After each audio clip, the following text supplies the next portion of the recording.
Welcome to the Weekly Hijack, Episode 6. We have a lot of people here, some people who were missing last time. Yes. Welcome back, Natasha. Thank you. All the best Cowboys Have Daddy Issues. Great title. Jack episode. Incidentally, the previously on segment reminded me, I love the 1-2 punch the last episode did with Saeed coming back. We're not alone. And then Ethan's standing there evil. Yeah, and then Hurley comes in this guy wasn't on the manifest. It's like boom, boom. Yeah, it worked really well. Well, ever since Solitary, it's really been hitting you pretty hard these last couple episodes. Yeah, with all kinds of new stuff. What? Yeah. I have to say, I really enjoy Jack flashbacks generally. I think for me, Jack is some people's Kate. He's very he can be a very frustrating character. And I've always identified a little bit with Jack. I don't know why. But. I think just as I don't know, I do feel for him in this one. No, it's so sad. Yeah. Well, it's really tricky with when he and his father are having the conversation in his dad's office, and he's like, "Look, you were incapacitated." Yeah. At first, you're not quite sure who to believe because you didn't actually see Jack's dad, acting the way incapacitated or drunk. But then the way that his father tries to convince him not to do the thing, you're like, he's trying to cover something up. The dad is such a fascinating character generally, and I have to just say, I love most of the many flashbacks lost are amazing with how much emotion and information they can compact in pretty short scenes. I mean, they'll tell a whole story in basically 3 or 4 or 5 little scenes. And usually move it quite a bit each time. Yeah. And they 1-2 punch you, oh, you were under the influence, and oh, okay, I'll be fine. And oh, wait, she was pregnant. Yeah. And also I've noticed they've started to condense, like you said, they've introduced a lot more stuff, but they also trying to keep them a bit more focused. You don't necessarily feel like you have to touch on every character, every episode. No. We haven't seen Sun and Jin for a while. Yeah. And I think it works, focus a little bit more seriously on the It was neat about this, it's Claire and Charlie taken, and then the whole episode, chasing after, but largely just, a lot of it's Jack and Locke fighting with each other, Yeah. It's kind of just like this battle of personalities. Who's going, Michael gets mad and Sawyer gets mad and everyone just, they set up such a great dynamic of just people are always clashing head, and they all kind of have a point. Mm-hmm. Well, yeah, you can see where they're coming from. Michael feels like he's constantly the man out, though, and because in this situation he kind of is. He's outclassed. But then Jack and Locke were on the same page for a minute, 2 minutes at the beginning of this episode, and then as soon as they I want to do this way. No, we should really do it this way, Jack. No, I want to do it this way. So and the Boone Locke relationship got started solidified here. And you get the first real sense in this one. Not real sense, but another step of that Locke really does have this feeling from the island. Yeah. That there is this connection he actually has. And sometimes you forget that because sometimes he's just insane. Yeah. At a certain point in the chase, he wasn't really chasing after Charlie anymore, and he basically knew the trail was not the right one. But he felt there was something that was pushing him on, and that's what led to the hatch eventually. Yeah. The scene I've remembered for a long time since the first scene, when they get Charlie down, from the moment Charlie's hanging, that entire scene is awesome. Yeah. They do a great job of you were sure he was not coming back. Yeah. In most shows you're he's not. Oh, he's going to either be dead or he's... in most shows he's he's going to be alive. He's going to come back. They drag it out, and they music stops, everything comes out. They pull back like you do a shot right for a commercial, and... And we were watching it thinking, he's dead. He can't...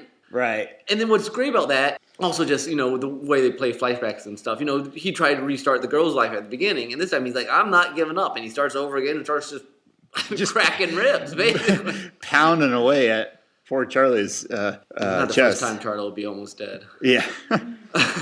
Yeah.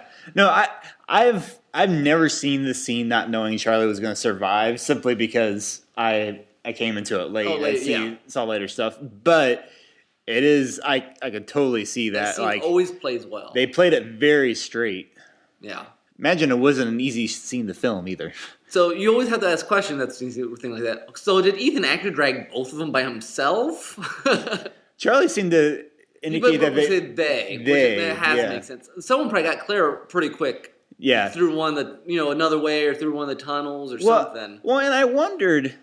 It didn't even seem that unlikely that one person could take both of them if, like, say, you knock Charlie out, or you have him at knife point, and you have basically force Claire to keep walking, or I'll slit his throat. It didn't seem nearly outside the realm of possibility as. But I know a lot of people when we first saw this, they're like, the others seem almost superhuman. Yeah, they're just they're everywhere. They hang Charlie. They're all this stuff going on, but.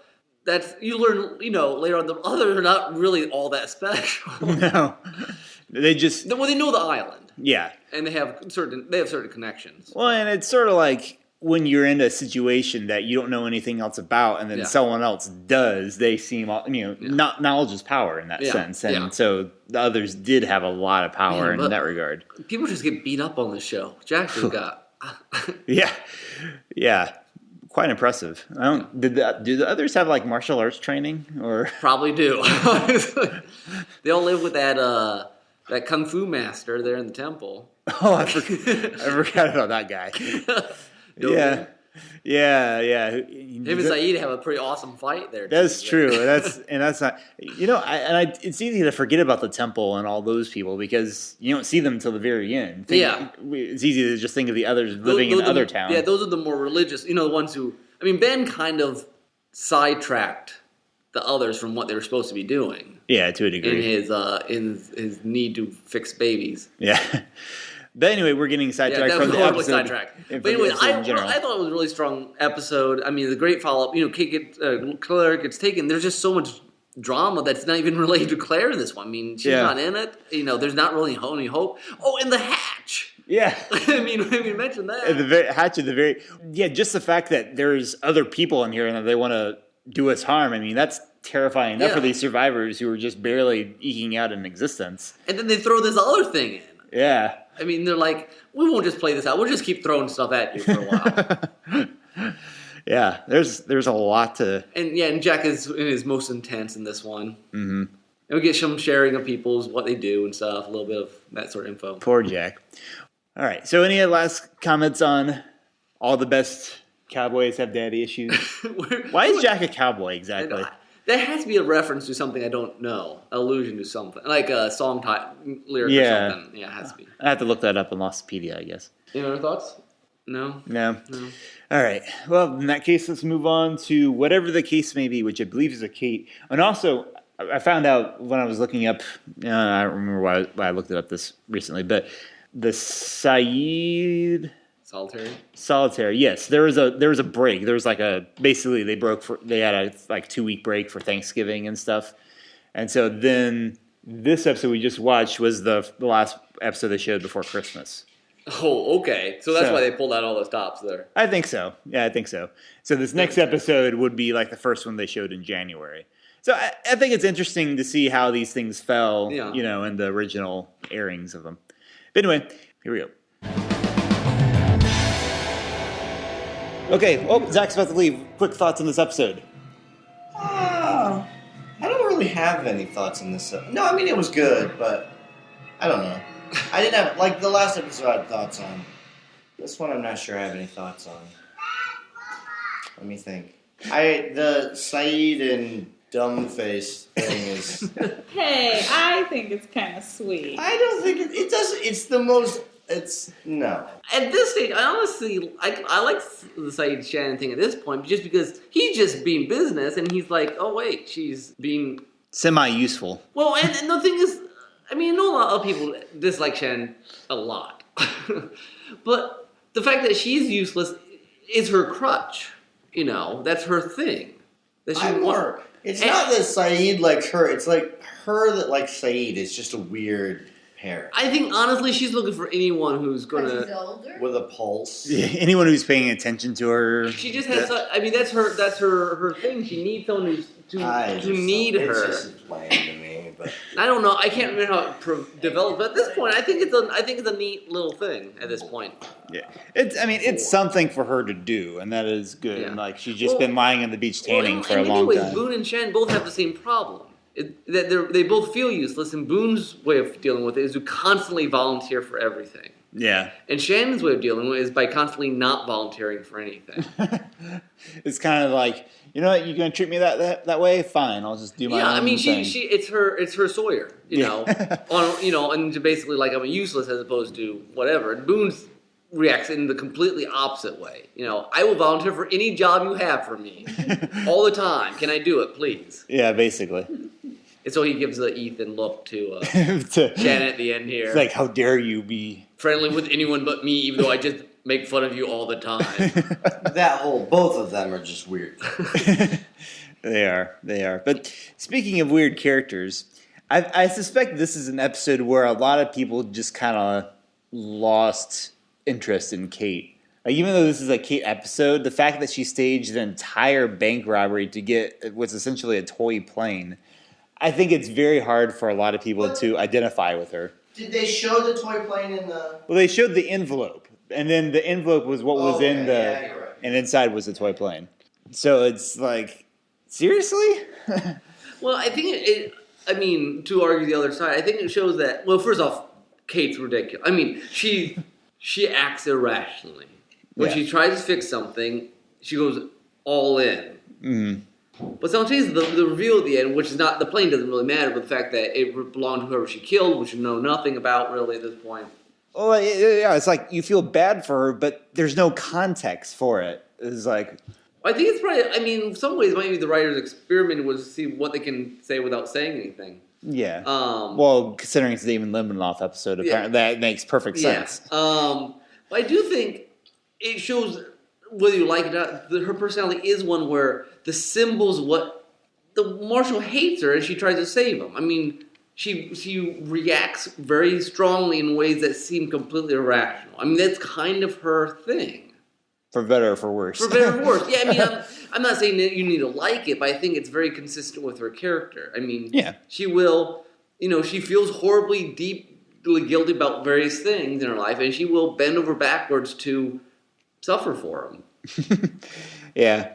Which it seems to be her, and I think that's why she identifies with Sawyer in many ways. I mean, Sawyer let himself get tortured so that people would hate him when he didn't have an inhaler. I mean, it's the same plot. Yeah. Well, okay. The distinction there is that Sawyer let something happen to himself.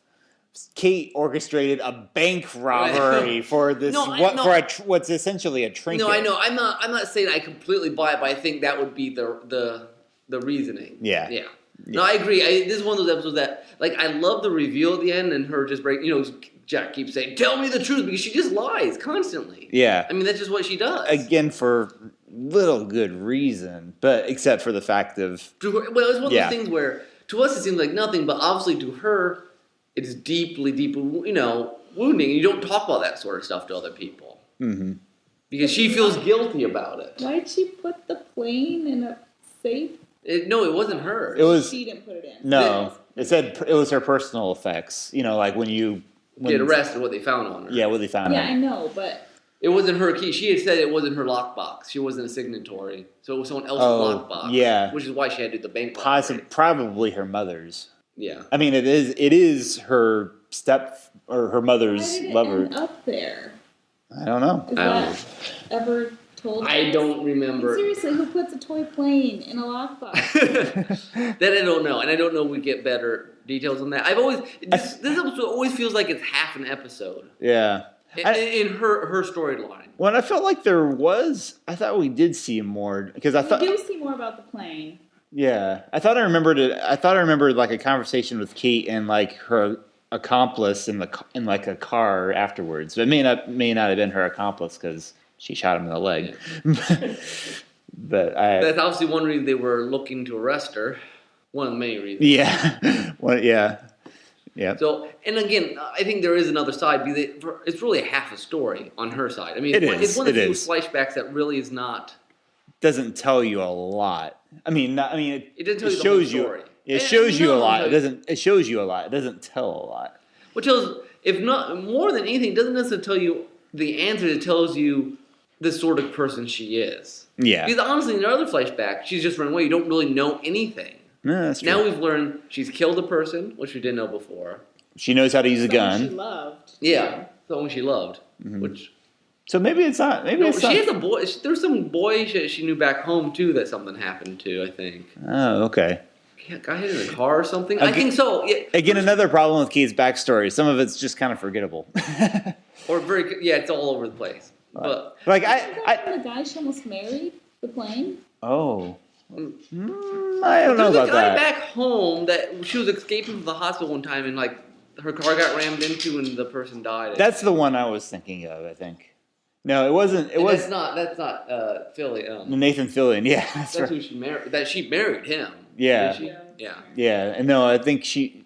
No, yeah, it wasn't him. She didn't kill him. I think the thing with Kate, and I completely understand. No, people, but she didn't kill the guy who gave her the plane either. If I'm remembering correctly, she didn't kill him. Yeah. She thinks that whatever happened was her fault that he died. Yeah, I think you're right. Yeah, it She could be. didn't directly kill him. But I think the thing with Kate that annoys people is that she constantly throws herself in ways to escape what she's done, and then throws herself back in to kind of pay for. Like getting married. Yeah. She does it to kind of escape, and then she's like, I can't do this thing. She goes the other way. Yeah. And like poisons them so she can get away or whatever. Sure. Yeah. No, I mean, I am not a anti-Kate person, but She's not my favorite character. but episodes like this annoy me, and I see the anti. I agree. I just like to argue. I like to kind of see what was the writer trying to do, because whether it Sure. works or not, Sure. And I will say though, in this episode, Rose is completely awesome. Rose is always awesome. Yeah. But I mean, it's the first time we'd seen her in a few episodes, and it was a perfect time for poor Charlie. He needed that shoulder to cry on, basically. And it's interesting. Charlie is one of the few people who gets, well, I guess it's Charlie and Echo are the few people who get like actual, like relatively decent Christian Yeah. influences. Yeah. And Charlie grew up religious, Mhm. and then Echo obviously became religious. Became religious. Yeah. He was sort of saved into the. Which is a great episode. Yeah, it really is a great episode. This is a sidetrack. Okay, back to this. So we talked about Shannon. We talked about Kate. We had the move from the airplane wreckage to their more permanent home. Yeah. Farther up the beach by the forest, which really did become like a home. You know, they were there for a long time afterwards. We had some humorous moments between Kate and Sawyer. Yeah. She kept beating him up, and Which random thought. I wonder. I thought of this last episode. That hatch is a lot farther into the jungle than you realize later on. Yeah. Like later on, they seem to just make trips to the hatch. It's not a problem. They were hiking for a long time before they found that thing. yeah. So And it seems like they're gone all day. Yeah. And some of it's traveling. So I don't know if maybe the new beach location is actually closer to the hatches, or it'd be really interesting to see if they have a map of where I know they've mapped some things out on the island, but I'd be curious to know about like where the survivors' different locations. Yeah. How that's Speaking all of the mapped hatch, out. not that we see it much this episode. No. Right? We don't see it all, but opening a box and trying to figure out what's in it. Yeah. Very similar. Very, yes. Very That's J.J. Abrams. Yeah. that's his magic box. Yeah. He has this whole thing. In case you're not familiar, Or hidden box. What is it? I think it's a magic box. Yeah. It's like he did this talk once about this box that he bought, I think at like a fair or something, and it's like a mystery box, and you know one of these things you buy, but you don't know what you're going to get inside of it. And he's never opened it because he loves the mystery of what's inside the box. And you can see how he's kind of incorporated that idea into Because he's still running around for season 1.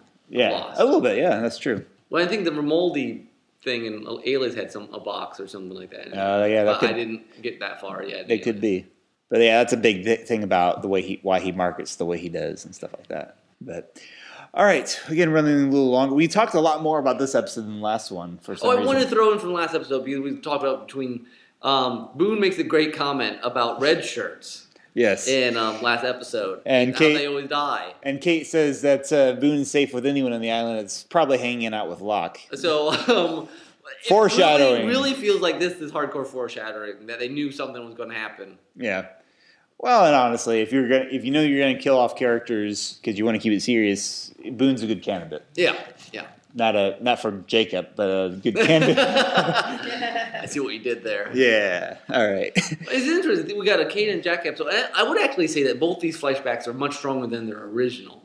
I suppose there's not much in. The first two flashbacks of the whole show were theirs too, and then after that they got really those were a little vanilla compared to the ones that came after them, and I feel like these ones were actually the more tightly wound. Well, Jack's sort of flashbacks. Jack's first flashback was sort of a foreshadowing of the next flashback, even though it technically took place afterwards. Yeah. Well, they do that all the time. Yeah, but I mean, they were dealing with the ramifications in his first flashback of what happened in the second one. So yeah, they were answers. Yeah. And actually, in Kate's flashback was the answer to the first one too, because in some ways, what did you do? We never figured what Kate did. We never figured out what Kate did, and at least part of the answer was killing a person and robbing a bank. Yeah. So that's why the marshal thought she was crazy. And that's the nice thing about the flashbacks. They're many times are answering other flashbacks' questions. That's true. All right, so this is your latest edition of the Weekly Hijack. Listen to us at Derailed Trains of Thought.blogspot.com or on YouTube. Or subscribe to us on iTunes and Stitcher. I said YouTube. Okay. Yeah, but yeah. And we think we know what we're talking about. Yeah, most times. And then next week we'll begin Once Upon a Time. Yeah, so we'll see what kind of season it is, and it's kind of up and down. Yes, Once Upon a Time. And we've made it halfway through first season of Lost. Probably slow down on that as we'll do like one episode of Once Upon a Time, one episode of Lost, but it'll be good stuff. So, yeah. All right, I guess that's all. Signing out. This is Tim. And this is Nick. Adios from the Hayden household.